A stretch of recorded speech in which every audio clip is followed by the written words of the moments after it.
How important was Umar in the first half? Obviously, shots weren't really falling. You guys didn't have the lead. Just how important was he giving you maybe a bit of an anchor there in the first one? No, he was huge for us. I mean, we featured him,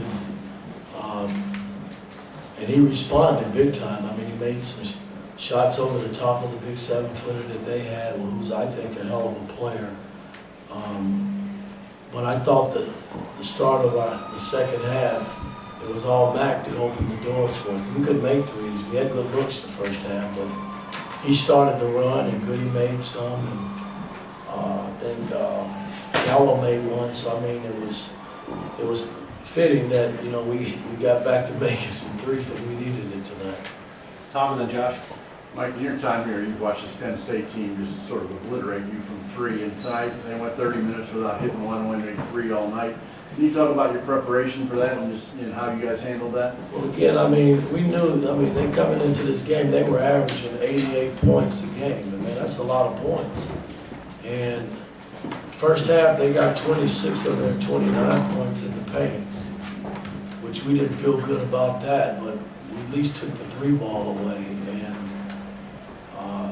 second half, when they made their run, they started getting back downhill, man, which was very concerning. I don't know if we were a little tired or what, but we weren't getting back, building our defense in the half-court setting, and they took advantage of it. But we made the plays coming down the stretch to do what we needed to do.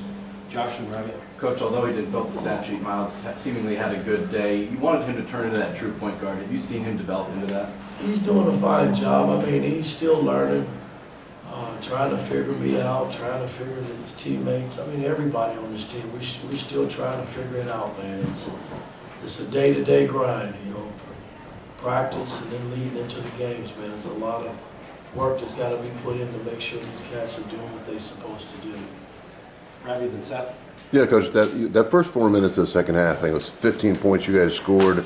First 9 minutes, you guys were averaging 1.8 something points per possession. Just what led to that start, that surge that you had? Well, our defense, neither team was, it was tied at half. Both teams were stingy defensively, and started the second half. Our defense stayed pretty solid, but we got, Mac broke loose, and we got a couple steals, and Goody hit a three on the back end of a steal, and Mac hit one. And we were able to build the cushion that we needed. Seth and front runner. Mike, down the stretch it wasn't always pretty, but how much character did you see from your guys in closing this game out? Well, I've seen some of that, throughout the early part of this season. I mean, when things got tight, they didn't go the other way. We made our free throws. I ran out of timeouts, so it was critical that we were able to get the ball in bounds and not get trapped and get the ball up the floor and finish the game.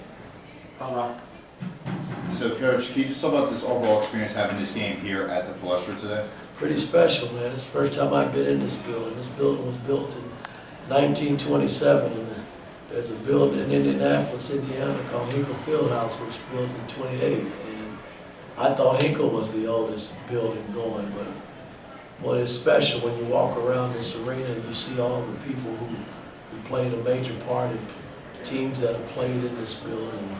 I even saw my guy Bob Knight's picture in here, so he's been through here as well, so it was pretty special. Standing up in the back. Yes, Coach Woodson, just to expand please on obviously Mackenzie's coming back here around his hometown. Can you expand on his efforts today, please? Well, again, I mean, it's always special to play in front of your family and friends if you play well. And I thought he stepped up, man, the second half, and he did what we've come to know him to do, is make shots, man, and he made some big ones to give us the lead that we needed. Tom. Mike, it's always hard to win Big Ten road games, and so far this season, haven't had games kind of like this against this type of opponent. What'd you say about being able to close this one out, and how much can you carry over from this going forward in the Big Ten? Well, it's special, man. When you get a chance to win on the road in the Big Ten, that's big time, man, because it's not easy, winning on the road. And you got to figure out your home stands when you play. You can't let games slip away there, and then you got to compete like hell when you get out on the road, man, because teams play well at home. They just do in this league. Last question, Rabbit. Yeah, just wanted to follow up on Malik. What did he have happen, and when do you expect him back? Don't know when he's gonna be back. It's kinda in medical's hand. I mean, he didn't tear up anything, but, don't know when he's gonna come back. I really don't. And I just gotta follow the doctor's leads, and, you know, he's gotta do what he needs to do to get back when he can, but it won't be anytime soon.